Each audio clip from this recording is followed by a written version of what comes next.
শুধুমাত্র এই ঝর্ণা দেখার জন্য বলতে গেলে 7 সমুদ্রে পাড়ি দিয়েছিলাম। জীবন যে কত সুন্দর, আমাদের দেশটা যে কত সুন্দর, এটা তখনই বুঝতে পারবেন যখন আপনি রাঙামাটি ঘুরতে যাবেন। সো হ্যালো এভরিওয়ান, আমাদের আজকে সারাদিনের কাজ হচ্ছে পুরো কাপ্তাই লেকটা ঘুরে দেখা। যেহেতু আমাদের রিসোর্টটা একটা আইল্যান্ডে ছিল, সো আমাদের রিসোর্ট থেকে আপনি যেদিকেই যান, যেদিকেই তাকান শুধু পানি আর পানি। সো এই কাপ্তাই লেকে যা কিছু আছে সবকিছু আমাদের বোটে করে গিয়ে ঘুরে ঘুরে দেখতে হবে। আমি বাসায় যাই করি না কেন, কিন্তু যখন আমি ট্যুরে যাই সবসময় ট্রাই করি খুব সকালে ঘুম থেকে উঠার জন্য, শুধুমাত্র এটা দেখার জন্য সেই জায়গার সকালের পরিবেশটা কেমন। এন্ড আমি মাস্ট বি সকালের কমপ্লিমেন্টারি ব্রেকফাস্ট খাবই। সকালবেলা হোটেল থেকে খাবার হিসেবে বিভিন্ন রকমের নাস্তা দেয়, যেটা আমার খুবই ভালো লাগে খেতে এবং দেখতে। সকালে ব্রেকফাস্ট কমপ্লিট করে আমরা সবাই বেরিয়ে পড়ি। আমরা যে নৌকা ঘুরতে যাব সেই নৌকাটা অনেক আগে থেকে এখানে এসে ওয়েট করছিল। আর এই নৌকাটা আমাদের রিসোর্ট থেকে ঠিক করে দিয়েছিল, কিন্তু এটার ভাড়া এক্সট্রা করে পে করতে হবে। সারাদিন পুরো কাপ্তাই লেক আমাদেরকে ঘুরে দেখিয়েছে। এটার জন্য নৌকা ভাড়া দিতে হয়েছিল আমাদের 4000 টাকা। তো আজকে আমরা প্রথমেই দেখবো কাপ্তাই লেকের শুভলংয়ের ছোট ঝর্ণা, যেটা আমাদের রিসোর্ট থেকে বেশ দূরে ছিল। গাইস, আমার নাচানাচি দেখে আপনারা বুঝতেই পারছেন যে এই জায়গাটা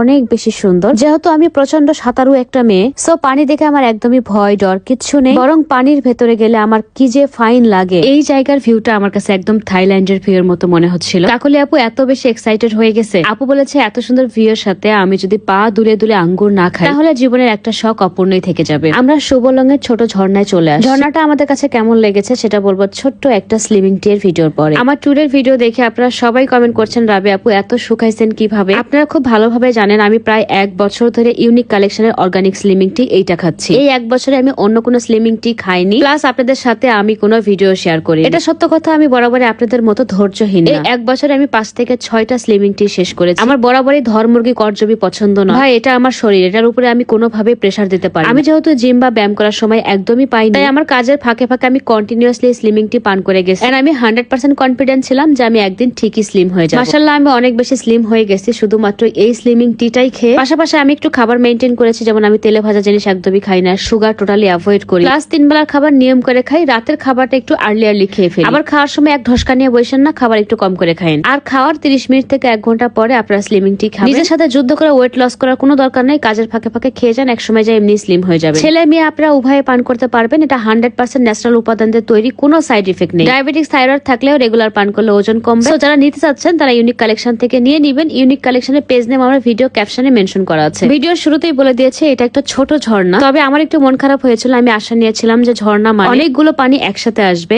এন্ড নিচে যে পানিগুলো পড়ে আছে ওই পানিগুলো কেমন জানি লাল হয়েছিল। তো সবকিছু মিলে ঝর্ণাটা আমার ভালো লাগছিল না। তবে আমি যখন এটা ফিল করছিলাম যে কৃত্রিম যুগে এটা একদমই প্রাকৃতিক একটা জিনিস, তখন খুবই ভালো লাগছিল। এখান থেকে আমাদের শুভলংয়ের বড় ঝর্ণার কাছে যাওয়ার কথা ছিল, কিন্তু সবাই বলছিল বড় ঝর্ণায় নাকি এখন পানি নেই, তাই আমরা চলে যাচ্ছি এখন শুভলং বাজার। আমার কাছে একটা জিনিস খুবই ইন্টারেস্টিং লেগেছে, সেটা হচ্ছে এই বাজারে কোনো কারেন্ট নেই, মানুষ এখানে সৌর বিদ্যুৎ ব্যবহার করে। শুভলং এই বাজারটা পাহাড়ের বেশ উপরে, বলতে গেলে আমরা উঠতে গিয়ে একদম হাঁপিয়ে পড়েছিলাম। যেহেতু দুপুর টাইমে বাজারে গিয়েছিলাম, তাই বাজারটা খুব একটা বেশি জমজমাট ছিল। এই বাজারে আমরা পাহাড়ি অনেক শাকসবজি ফলমূল দেখতে পাই। যেহেতু বাইরে প্রচন্ড গরম ছিল, তাই আমরা সবাই এখানে এসে ডাব কিনে খাচ্ছি। সবচেয়ে মজার ব্যাপার হচ্ছে ঢাকায় ডাব কিনে খাই পার পিস 120, 140 করে, আর এখানে ডাবগুলো কিনে খেলাম মাত্র 60 টাকা দিয়ে। বিশ্বাস করেন ডাবের পানি এত মিষ্টি ছিল, এত সুস্বাদু ছিল, হবে না কেন, পাহাড়ি ফ্রেশ খাবার বলে কথা। অনেকদিন পরে অনেক মজার এবং ফ্রেশ একটা ডাব খেলাম। এখান থেকে আমরা পাহাড়ি কলাও কিনেছিলাম, সেগুলো খেয়েছি, এবং সাথে করে আমরা অনেকগুলো কলা নিয়ে এসেছিলাম। কলাগুলো অনেক মিষ্টি ছিল। শুভলং বাজার আমরা মোটামুটি ঘোরাফেরা শেষ করে এখন যাব আমরা ঝুলন্ত ব্রিজ দেখতে। তার আগে লাঞ্চ টাইম হয়ে গেছে, আমরা আগে লাঞ্চ করব। আমরা বের হয়েছিলাম সকাল 11টায়, আর আমরা লাঞ্চ করতে যাব হচ্ছে বিকেল 3টায়। আমরা যখন শুভলং ঝর্ণা দেখতে যাচ্ছিলাম তার আগে আমরা খাবার অর্ডার করে এসেছিলাম হোটেলে। ওই যে পাহাড়ের উপরে একটা বাড়ি দেখতে পাচ্ছেন, ওটা আসলে একটা বাংলা খাবারের হোটেল। আমরা আজকে সেখানেই খাবার খাবো। শুনেছি এখানকার খাবার নাকি অনেক বেশি মজার। পাহাড়ে উঠতে গিয়ে যাতে কোনোভাবেই টায়ার্ড না হই, তাই এখানে আমার সাথে অভি দুষ্টামি করছিল। আমার ট্রাভেল পার্টনার গাইস, আমি অনেক লাকি আলহামদুলিল্লাহ। আমি খুব ট্রাভেল শেখার একটা মেয়ে। ঠিক দেখেন, আল্লাহ এমন একজন মানুষকে আমার সাথে মিলিয়ে দিয়েছে, সেও ট্রাভেল করতে অনেক বেশি পছন্দ করে। আমাকে সবসময় একটা কথা বলবে, রাবেয়া শোনো, আমাদের এই পুরো বিশ্বটা হচ্ছে একটা বই, আর তুমি যদি ভ্রমণ না করো তাহলে এই বইয়ের একটা পৃষ্ঠাও পড়তে পারবে না। তো এই বিশ্ব বইটাকে পড়ার জন্য আপনাকে অবশ্যই ট্রাভেল করতে হবে। আমরা এখন যে পাহাড়ি হোটেলে খাওয়া দাওয়া করছি, এই হোটেলটার নাম হচ্ছে চাংপাং।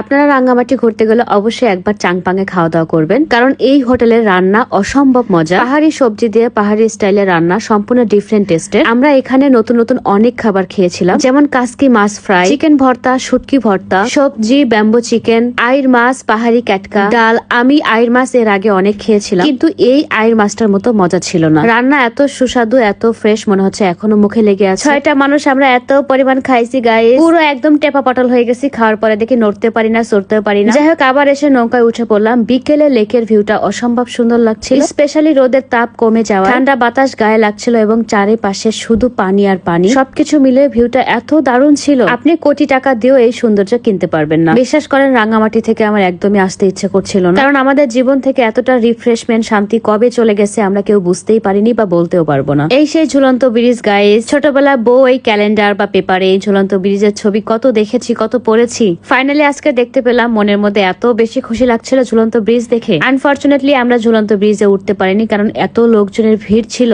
আমাদের হাতে সময় কম ছিল, কারণ সন্ধ্যা হয়ে আসছিল। সন্ধ্যার আগে আমাদের আবার রিসোর্টে ব্যাক করতে হবে। ঝুলন্ত ব্রিজের নিচেই ছিল এই ফ্লোটিং মার্কেটটা, যেটাকে ভাসান্ত বাজার বলা হয়। এই বাজারটা এত কিউট গাইস, এখানে এত ফলমূল পাওয়া যায়, ছোট ছোট আনারস, পেঁপে, বেল, পেয়ারা, তেঁতুল। এছাড়াও এখানে পাহাড়ি অনেক ফলমূল পাওয়া যায়। এই বাজারের স্পেশালিটি হচ্ছে আনারস। এই ছোট ছোট আনারস গুলোর দাম হচ্ছে 10 টাকা, 20 টাকা, 30 টাকা, 40 টাকা পর্যন্ত। আনারস গুলো এত মিষ্টি আপনারা কল্পনাও করতে পারবেন না। আমরা অনেকগুলো খেয়েছি, আরো খেতে পারতাম, যেহেতু লাঞ্চ করে চলে গিয়েছি। কিন্তু ওই যে একটা কথা আছে না, যে পেট ভরে কিন্তু চোখ ভরে না, এরকম অবস্থা হয়ে গিয়েছিল আমাদের। ফাইনালি গাইস, এটাই ছিল আমাদের কাপ্তাই লেকের সারা দিনের ঘোরাফেরা। রাঙামাটিকে খুব বেশি মিস করব, রাঙামাটি অনেক বেশি সুন্দর। আপনারা নিজেকে রিফ্রেশ করার জন্য অবশ্যই রাঙামাটিকেই চয়েস করবেন। আজকে এ পর্যন্ত, সবাই ভালো থাকেন, টাটা এন্ড টেক কেয়ার।